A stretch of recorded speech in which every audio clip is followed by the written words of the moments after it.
and welcome to the Horror Files. I am your host, Dead Live Dana, and on this podcast, I dive into a particular horror movie each episode, providing insights and reviews as well as the latest in horror movie news.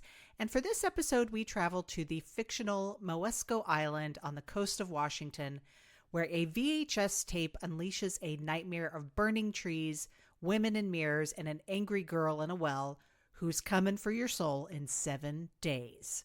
That's right, monsters. I will be discussing the Gore Verbinski horror remake, The Ring, from 2002.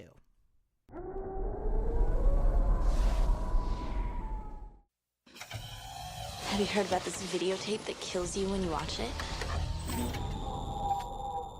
You start to play it, and it's like somebody's nightmare. And as soon as it's over, your phone rings. And what they say is, you will die in 7 days.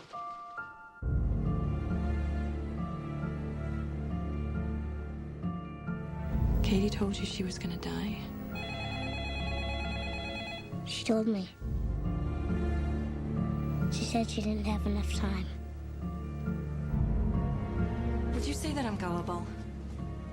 No. Easily rattled? You're a little highly strung, maybe. I watched the tape.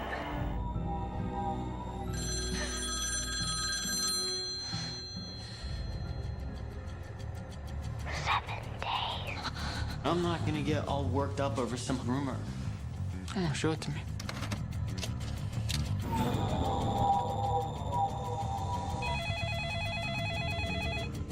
Miss Keller, I'm bothered by these drawings. Why did you draw that house? She told me to. Who? Who told you to? She shows me things.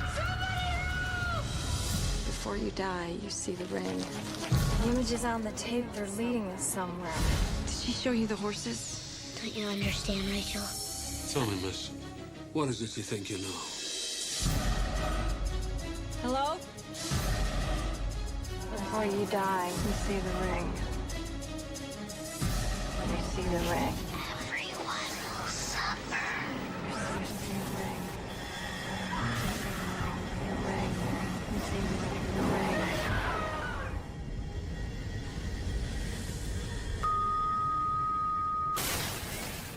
You saw it.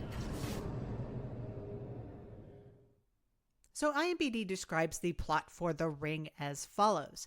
A journalist must investigate a mysterious videotape which seems to cause the death of anyone 1 week to the day after they view it.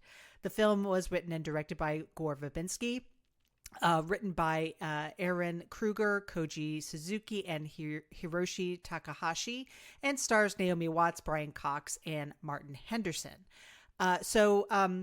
Just a couple little things before we get into it. The cursed video is actually available as an Easter egg on the DVD.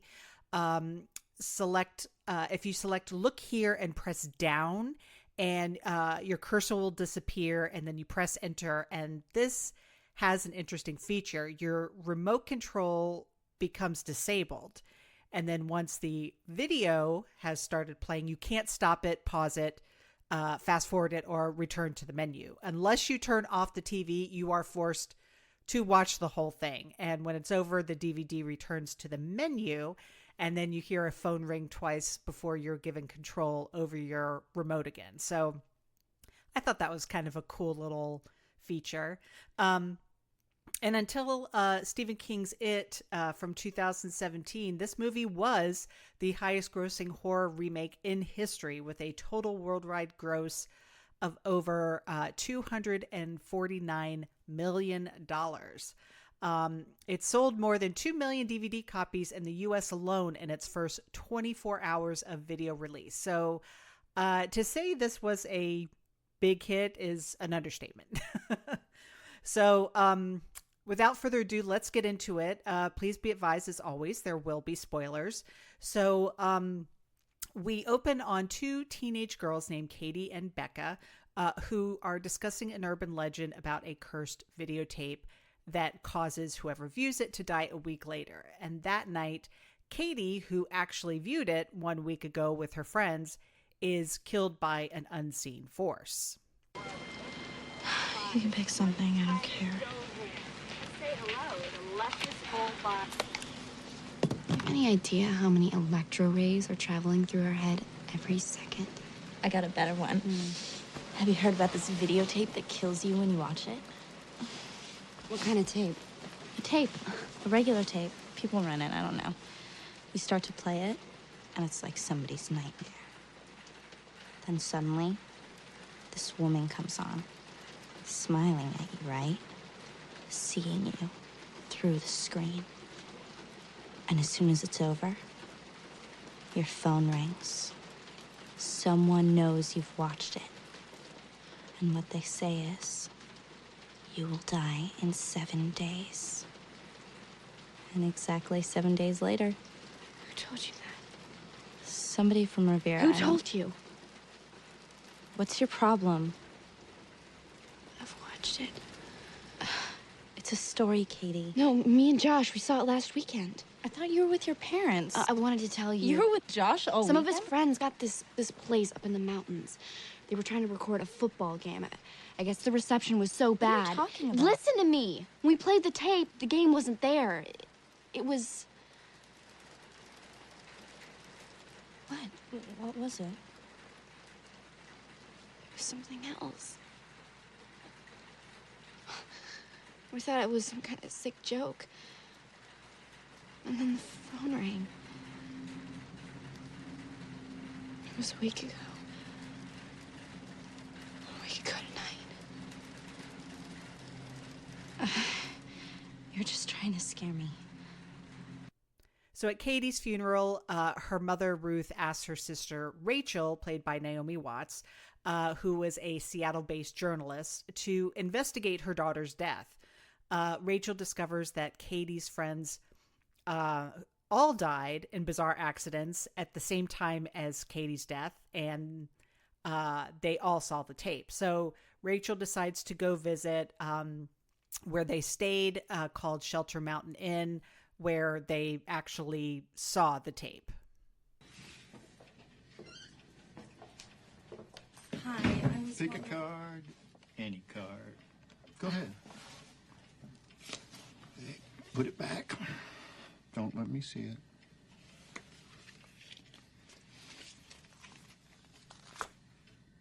That your card? No. Damn. I was wondering if you'd remember someone from a week ago. Is there a problem? It's my niece. She sort of ran out on her parents. Oh, I have some photos here. That's her and her friends. I think they stayed here a night or so. Yeah. They were in cabin 12. They didn't pay. They had a number of complaints about the TV mainly. Reception's never good here. That's why we bought tape players for videos. Quite a selection. Mostly they're hand-me-downs left by other guests. Anyway, they didn't pay. And kids like that sometimes don't. Miss? You know, I'm kind of tired. I'm thinking I might take a nap before I drive back. I'll take cabin 12. So she finds it and watches the tape. It contains strange and frightening imagery, and then she receives a phone call from an unknown caller who whispers 7 days. And though she's initially skeptical, as you know, you probably would be, Rachel quickly begins to experience supernatural occurrences linked to the tape. So she then recruits the help of her video analyst and her ex-husband Noah, and he views the tape, and Rachel makes him a copy. She identifies a woman on the tape who was a horse breeder named Anna Morgan. Anna Morgan had killed herself after some of her horses drowned themselves off Moesko Island. And unfortunately, Rachel and Noah's 8-year-old son, Aiden, who is extremely creepy, also watches the tape. And Aiden has kind of like supernatural abilities. He's a bit psychic, and so he kind of uses them in a way to help with Rachel's investigation.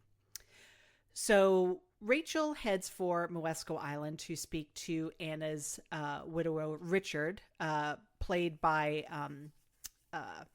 Brian Cox, the fabulous Brian Cox. And en route on the ferry, a horse escapes and kills itself by jumping overboard.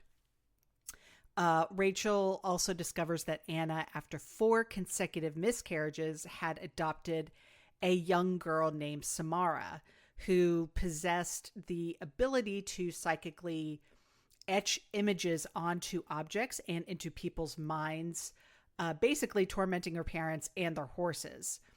And in the meantime, Noah travels to Gale Psychiatric Hospital and actually finds a psychiatric file on Samara, which contains a missing video last seen by Richard. So returning to the Morgan home, Rachel finds a fake birth certificate proving that Samara is not the biological child of Richard and Anna. She also discovers the missing video, where Samara apologizes for her actions, but explains that, quote, they won't stop. They just want to help you. Not Daddy. Your daddy loves you. Daddy loves the horses. He wants me to go away. No, he doesn't. But he doesn't know. He doesn't know what? Samara?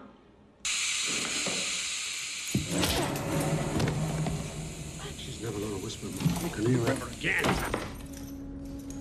What did you do to her?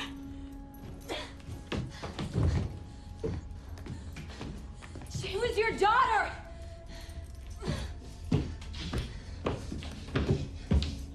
You killed Samara, didn't you? You killed her when your wife My wife was not supposed to have a child.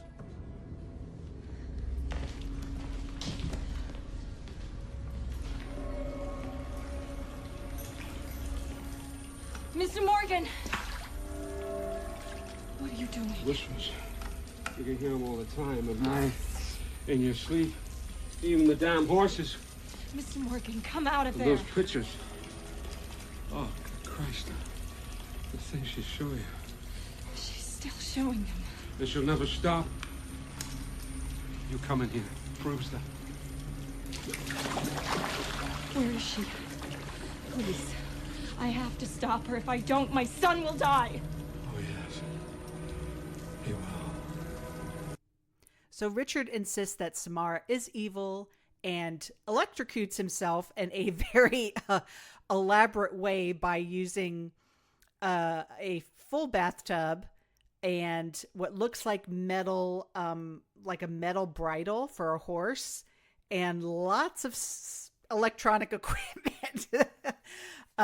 It's very extra. And so Noah and Rachel end up finding a loft in the barn on the property, which the Morgans used to isolate Samara from themselves and the outside world. And they find an image of a tree behind the wallpaper, and Rachel actually recognizes it as the tree at the Shelter Mountain Inn. So her and Noah return to the inn, led to a well that was actually beneath the floorboards there. Rachel falls inside and experiences a vision of Anna dumping Samara into the well, where she survived for 1 week.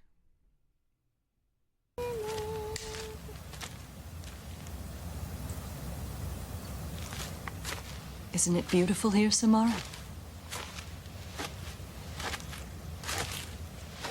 So peaceful. I know things will get better.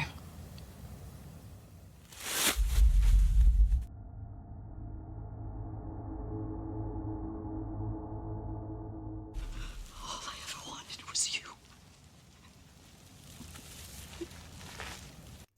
So Samara's body surfaces from the water After Rachel is rescued, they arrange a proper burial for Samara.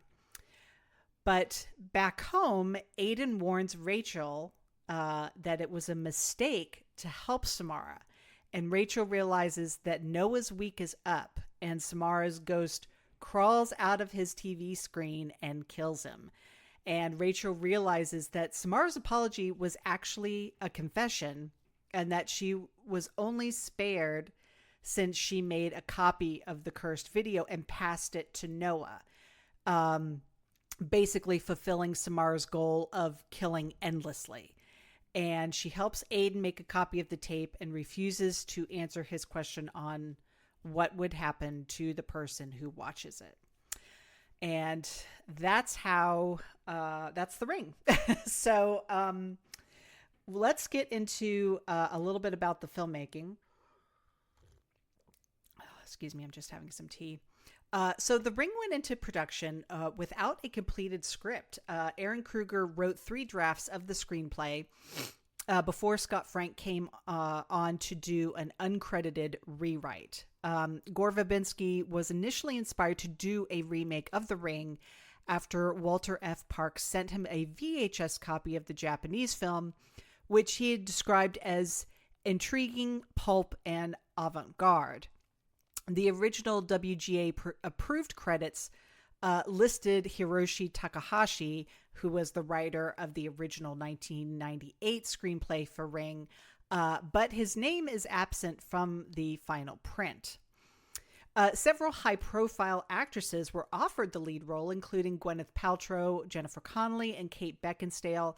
Verbinski admitted to not wanting to cast, quote, big stars, as he wanted his film to be discovered, and described the wave of harsh criticism from hardcore fans of the original Japanese film as inevitable, although he expressed desire for them to find the remake equally compelling. He also sought to retain the minimalism prevalent throughout Ring and set it in Seattle due to its wet and isolated atmosphere. The Ring was filmed in 2001, primarily in the state of Washington and numerous locations, including Seattle, Port Townsend, Whidbey Island, Bellingham, Monroe, and Stanwood. The Yaquina Head Lighthouse in Newport, Oregon, Oregon, was used as a filming location, as well as Oregon's Columbia River Gorge, which is absolutely gorgeous. If you ever come to Oregon, you got to go and check that out. Chris Cooper played a murderer in 2 scenes that were meant to bookend the film, but those were ultimately cut, which I didn't know. That Chris Cooper had a role in this.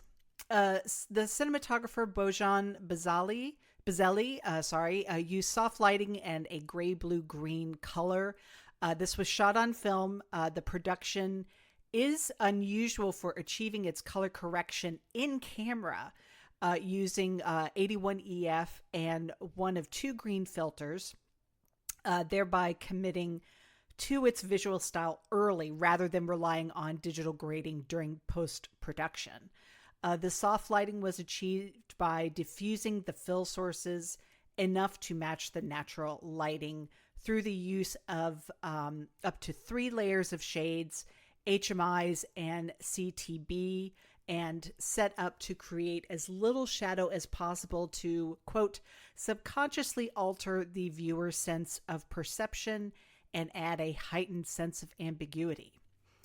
Colorist Dale E. Gran served as the color timer on the film, working in a traditional photochemical color timing process rather than a modern digital intermediate workflow.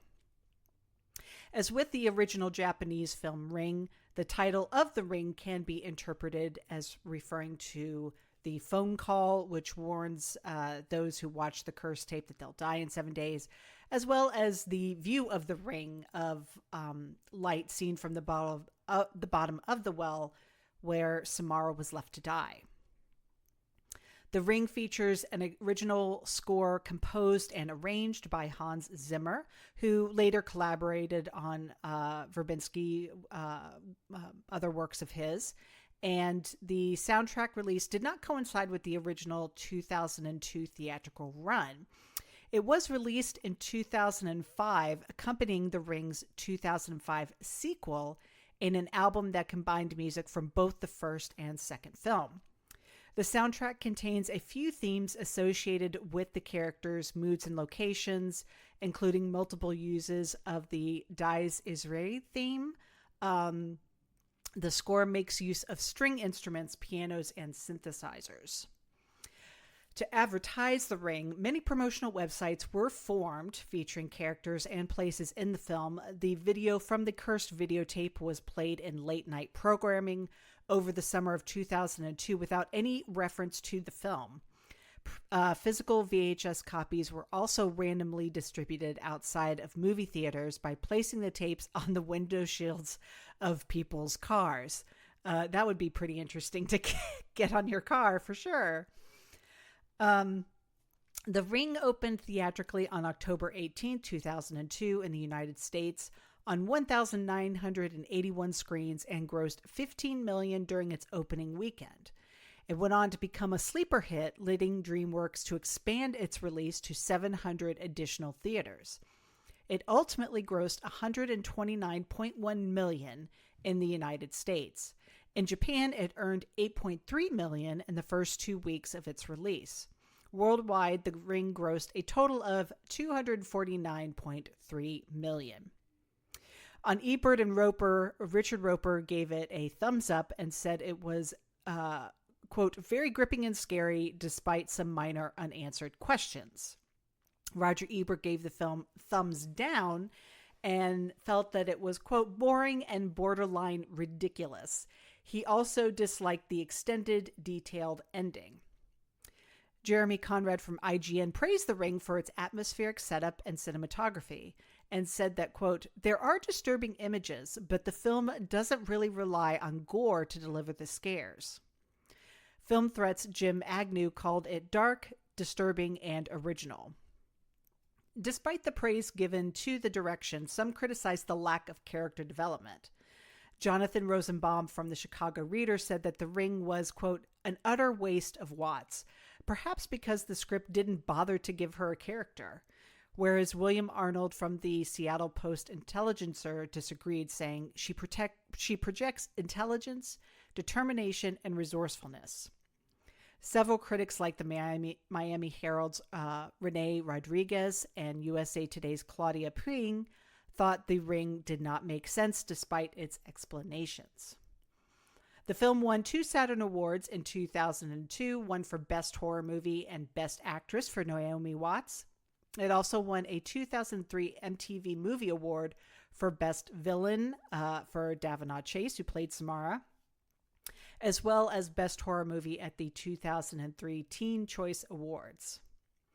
The success of The Ring actually paved the way for a lot of American remakes of several other Asian and Japanese horror films, including The Grudge, Dark Water, Shudder, and The Eye.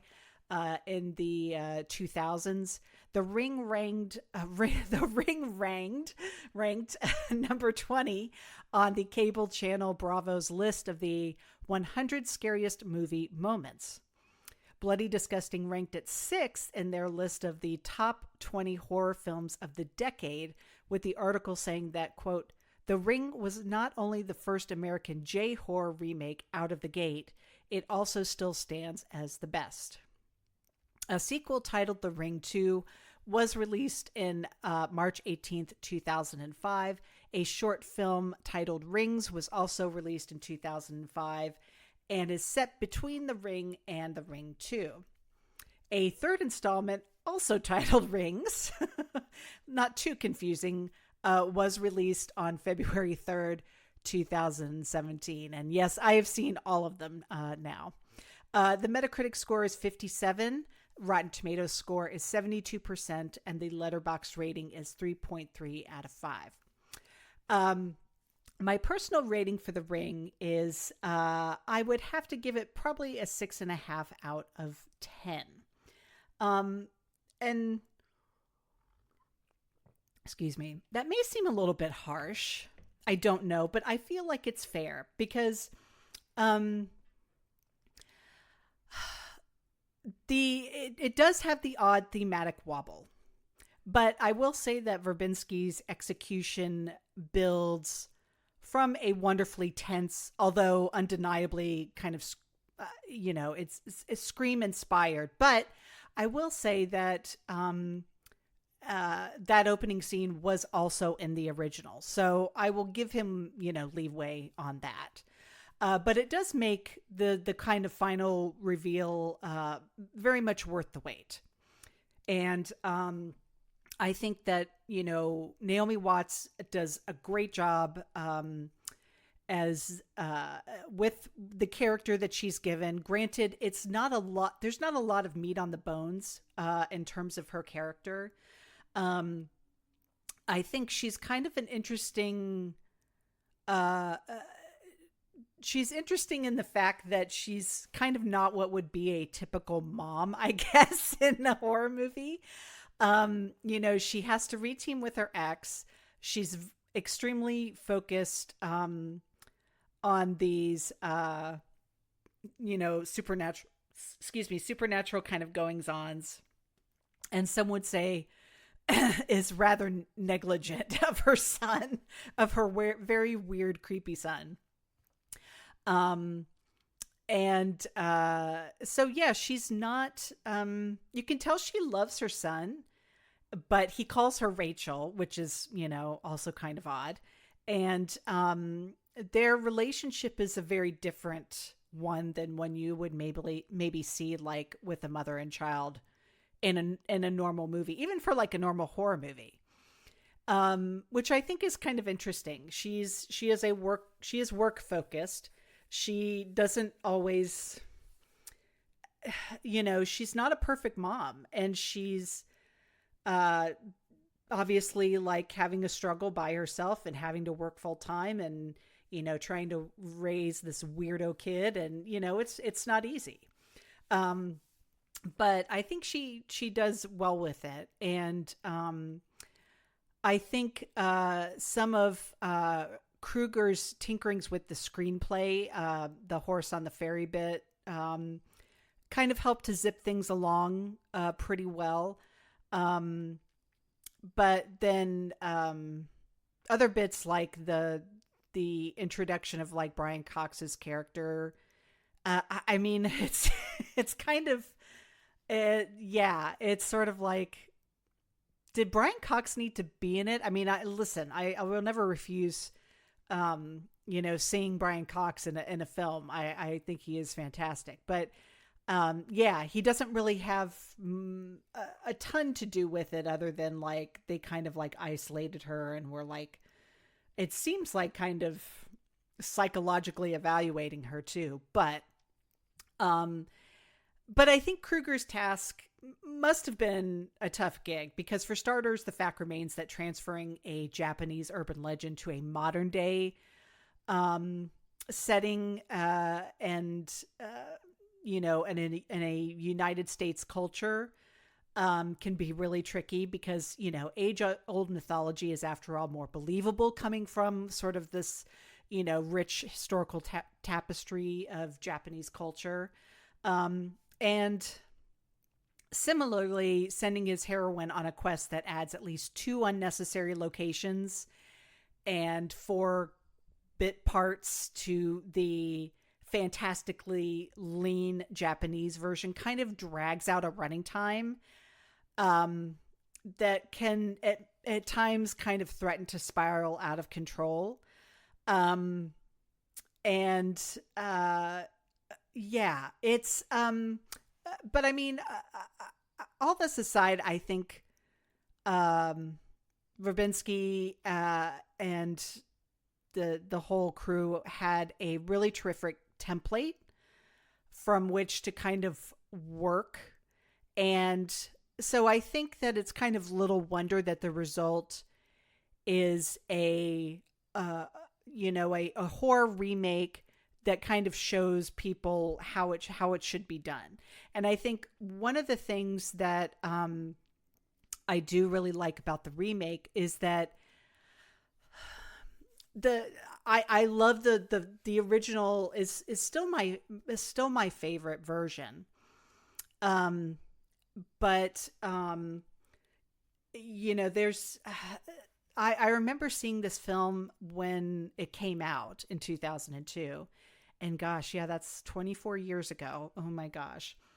But I do remember that opening scene, and I remember that that famous kind of jump scare moment, because we knew that something had happened to you know, the girls, but we didn't get to see for a long time what that was. As you know, it wasn't right away that we got to see, like, well, what happened. And so when that's kind of finally revealed, and you just get that, like, opening up the closet and she's like, you know, that's a great little scare. But it's really funny because watching it, and maybe this is just, I've watched so many horror movies now, and have seen a lot of things that have scared me and a lot of things that haven't scared me. And going back and watching this again, sort of through older eyes, I guess, or more experienced eyes, it definitely hits different. Not necessarily in a bad way, but it's less scary than I remember. It's definitely creepy, definitely unsettling. And, but I think what works to it is its advantage over the original is that it does give us some more story behind it. Some may say it gives us a little bit too much. Yeah, that can be, but it really kind of flushes out the whole, you know, the story of the tape and how it came to be and what happened to Samara and all this kind of stuff. Whereas in the original, it's very, very spare. And not a lot is, you know, background is given on it. But, and so it can feel like a little bit like skimpy on the details and like, well, why did this happen? And why, you know, but it's also, I feel, scarier, than the remake. But again, that's just me. But I will say, Rick Baker, did some great gruesome effects for this. And you know, that whole mouth agape, I think that that looks really great. And you know, it's kind of hinting as opposed to kind of sticking on the plate at the horrors that are inherent in the killer VHS. And even though it's not unreasonable to assume that much of this was more to do with securing a PG-13 with the MPAA than any qualms of artistic integrity. Either way, the effect, it really works. It's got great suspense in it, and you know, it's wonderfully creepy, unsettling. You're trying to kind of follow along with her as she figures this stuff out, as you know, both she is affected, her son is affected, her ex-husband is affected. I mean, so it's as good a remake, I think, as you can really hope for. And again, I think that I think visually it's absolutely stunning. There is some weird, you know, obviously this is 2002. There is some wonky CGI in it, particularly at the cabin.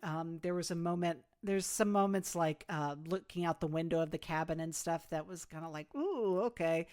Yeah, that's not so great, but it's visually, it looks really amazing. And it looks like, I mean, a Gore Verbinski film. This is just completely on brand with his style. But yeah, I think that it really turns, you know, when it's kind of like when Watts' investigation, her character's investigation, has taken you so deep, you know, into things that you've kind of forgotten all about the videotape. Samara kind of like comes back in at that end, and actually turns out to be one of the most unrelenting and uncontrollable, horror baddies ever. And yeah, it's really enjoyable to watch. And yeah, it still really, really holds up. And so I think, I actually did watch this. When I watched this, I rewatched the original Japanese one. I did also watch Ring 2 and Rings as well. Don't Ring 2 is interesting. But yeah, it's it feels very much like a paycheck for Naomi Watts waiting for David Lynch to call her back kind of thing. But and Rings is just, oh my gosh, that just really goes off the deep end. But yeah, the Ring still holds up to this day, and I think Samara as a horror villain continues to endure 24 years after this film. So yeah, the movie is available to watch on Google Play, Apple TV, Fandango at Home, and Amazon Prime. And that was The Ring. And now let's head over to the Horror Files News Corner.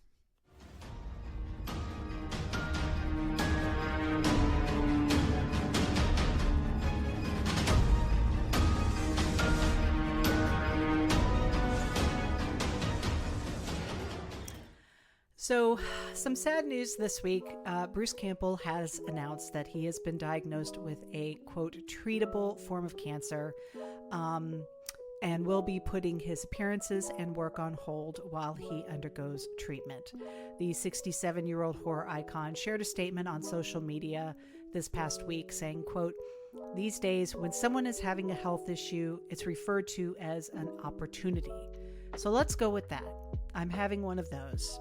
It is also called a type of cancer that is treatable, not curable. I apologize if that's a shock. It was to me too," Campbell explains. His statement continues, quote, "The good news is, I'm not going to go into any more detail. I'm posting this because professionally a few things will have to change. Appearances and cons and work in general need to take a step back to treatment. My plan is to get as well as I possibly can over the summer so that I can tour with my new movie, Ernie and Emma, this fall. There are several cons this summer that I have to cancel, big regrets on my part. Treatment needs and professional obligations don't always go hand in hand. That's about it. I'm not trying to enlist sympathy or advice. I just want to get ahead of this information in case false information gets out, which it will. Fear not, I am a tough old son of a bitch, and I have great support, so I expect to be around a while. As always, you're the greatest fans in the world, and I hope to see you soon."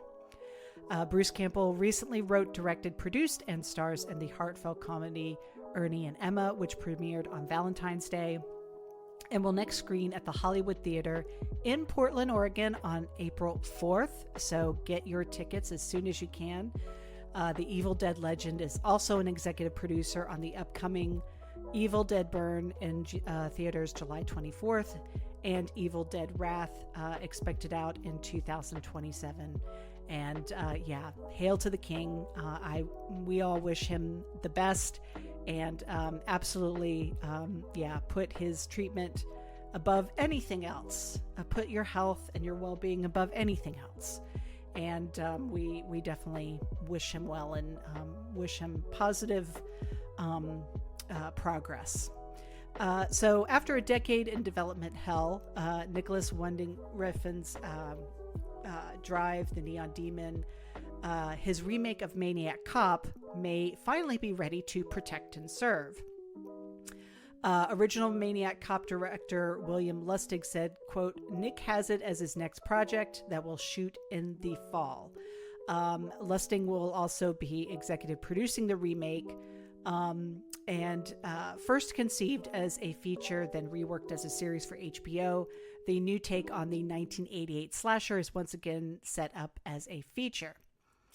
Lustig explained, quote, "What happened with HBO was HBO got sold to Discovery, and Discovery, after they'd spent over $1 million developing the scripts for the series, Discovery says we're not in the Maniac Cop business. They gave all the scripts back to us, so we didn't have to pay a turnaround. So that was it with HBO. He said, quote, "Now it's moving ahead. I can't announce the company, but it will become known." He added, "It's sort of like one of those things that's bouncing around in your head and you just want to get it out. I think Nick is at that point. This thing had so many fits and starts. It's moving ahead and expected to start shooting in the fall." The film was initially set to be directed by John Hames, from a script by comic writer Ed Brubaker, who did The Winter Soldier, with Refn producing, although it's unclear if that's still the case. In the original Maniac Cop, innocent people are brutally killed on the streets of New York by a uniformed police officer. A young cop, Jack Forrest, played by Bruce Campbell, finds himself marked as the chief suspect after his wife is murdered.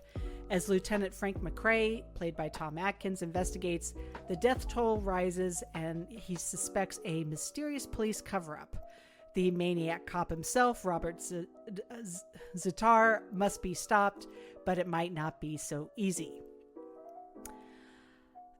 Get ready for one last trip to the wilderness, as the fourth and final season of Showtime's Yellowjackets is now in production in Vancouver.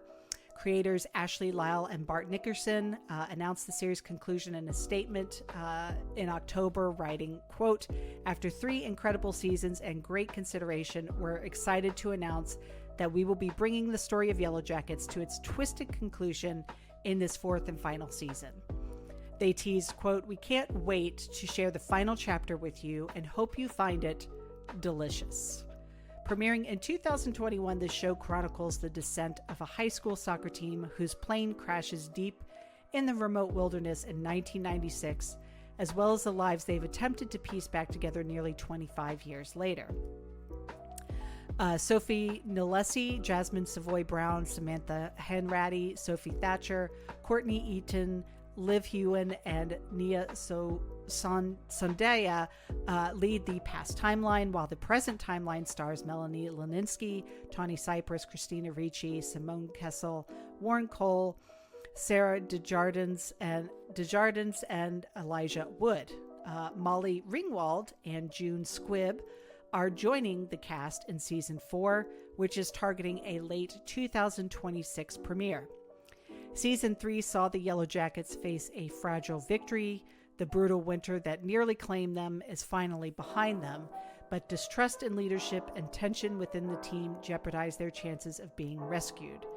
In the present, long-buried secrets from their past begin to surface, and as the women fight to keep lives from unraveling, they must confront a chilling question: who are they really, and what dark truths are they hiding from each other and themselves? I am personally very excited. I love Yellowjackets, and can't wait to see how it wraps things up. And that is it for this week, you guys. Thank you so much for listening. As always, you can find me on Letterboxd, Twitter, and Threads at Dead Alive Dana. And if you have any questions, suggestions for future episodes, or movies for me to talk about, you can email me at deadalivedana@gmail.com. And until next time, monsters, stay safe, and most importantly, stay spooky.